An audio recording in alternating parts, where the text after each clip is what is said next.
साहिब बंदगी सतनाम। तो भाइयों, आज हम इस साखी पर बात करेंगे। भाव भक्ति जेही घट बसे, सत्य शब्द परतीत, अक्षर में अक्षर लखे, चले सो भवजल जीत।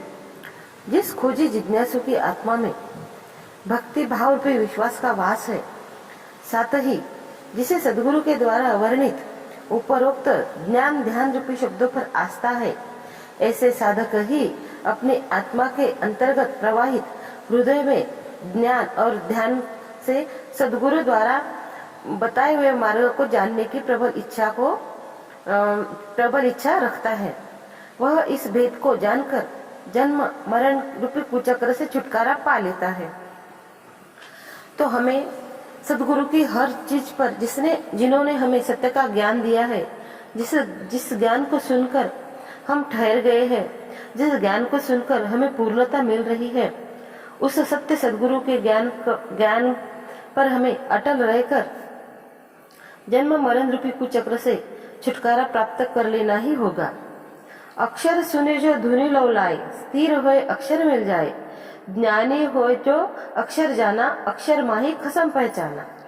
इस प्रकार अक्षर आत्मा में अपनी सुरति को स्थिर करके जो सार शब्द की धुनि सुनता है, वह उसी सार शब्द में तदाकार हो जाता है। ऐसा ध्यानी जिज्ञासु अपने आत्म स्वरूप का साक्षात्कार करके अपनी अंतरात्मा में ही सार शब्द परमात्मा की पहचान करके आत्मा परमात्मा का ज्ञानी और मरहमी हो जाता है।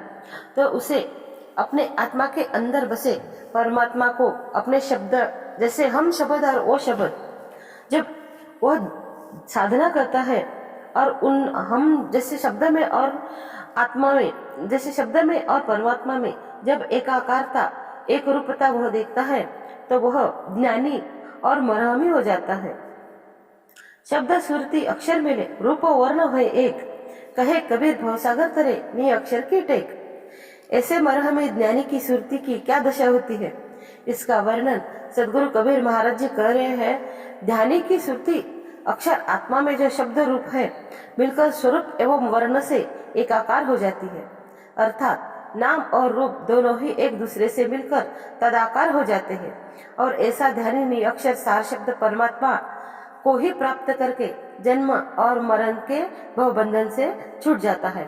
नहीं तो यह जो संसारी माया है, यह कनक कामिनी की, जैसे कनक कामिनी की जो बहती नदी है, जिस मलिन नदी में तैरते तैरते जो हालत संसारी जीवों की हो रही है ना, उसमें से जो कबीर महाराज जी, जैसे उन्हें इस धरातला पर इसलिए ही आना पड़ा था कि यह शब्द और सुरती को एक करके आप इसमें से छूट जाओ।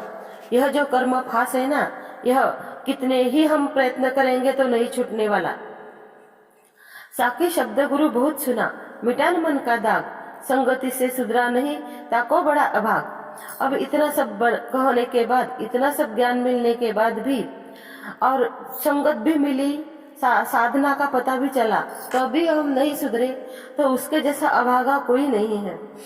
कर्म पास छूटे नहीं के तो करो उपाय, सदगुरु मिले तो उबरे नहीं तो धक्का खाए।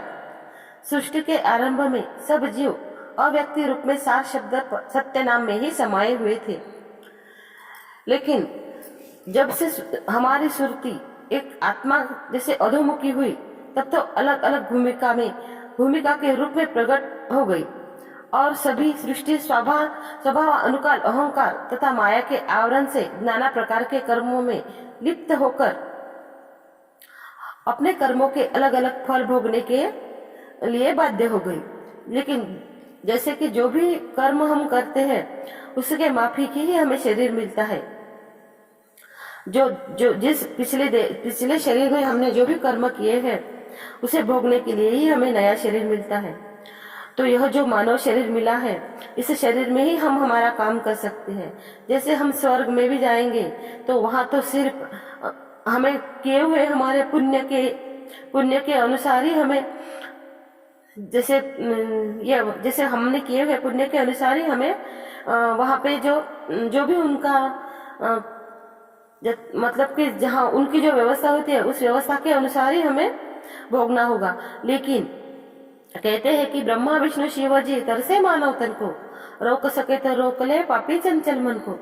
लेकिन हम अगर हमारे इस पापी चंचल मन को रोककर सदगुरु ने बताए हुए शब्द में हम निरंतर प्रीत लगाएंगे तो हमें इस भव बंधन से छूटने के लिए कोई भी हमारे बीच में नहीं आ सकता, क्योंकि सदगुरु और हम एक ही है। जब दूल्हा दुल्हन मिल गए तो फीकी पड़ी बारात। जब दूल्हा और दुल्हन मिल जाते हैं, हमारा सुरती रूपी दुल्हन और शब्द रूपी दूल्हा दोनों जब एक हो जाते हैं ना, तो पूरे संसारों की जो भी आजू बाजू में होने वाली माया के बंधनों की जो बारात है वह पूरी तरह से फीकी पड़ जाती है। और हमारा जो गंतव्य है, तो हम हमारे गंतव्य के लिए निकल जाते हैं। लेकिन यह जो सृष्टि है ना, यह सृष्टि में हमें बहुत सी तकलीफें भी सहन करनी पड़ती है।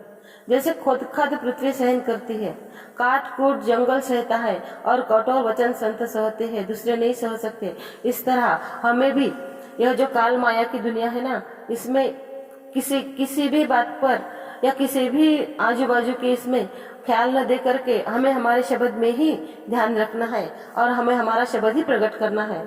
जिस दिन हमारा शब्द प्रकट हो जाएगा ना, तो क्या होगा कि जब छूटा घर काल का, परिचय भय दयाल, आनंद घर आनंद भय, समुझत शब्द रसाल।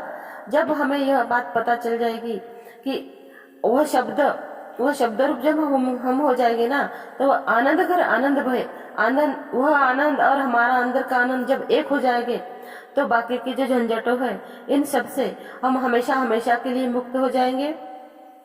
और हम जिसे हमारा मानव जन्म है ना, जिसके लिए हम पैदा हुए हैं, जो जैसे 84 लक्ष योनि में से निकलकर हमें मानव जन्म मिला है, उस मानव जन्म को अगर हमें सार्थक करना है, तो हमें उस सार्थक करने के लिए जो भी कर्म करने हैं, जो भी हमें निरक्षर में ध्यान लगाना है, जो भी हमें शब्द को प्रकट करना है, वह सब हमें करना ही करना होगा। नहीं तो हमारा पूरा जन्म ऐसे ही चला जाएगा। तो फिर क्या होगा, क्योंकि हमारे अंदर ही वह शब्द निरंतर हमें आवाज दे रहा है, निरंतर वह उसका काम कर रहा है, लेकिन कमी हम में ही है।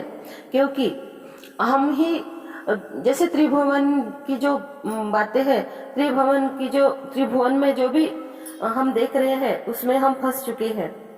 लेकिन वह तो अपना काम आठों प्रहर कर रहा है। आदि नाम को प्रणाम, गाजतगढ़ आठों जाम, सोई सर्वज्ञ राम संतन सुखदाई। वह जो नाम है वह आठों प्रहर गर्जना कर रहा है, वो आठों प्रहर हमें बुला रहा है।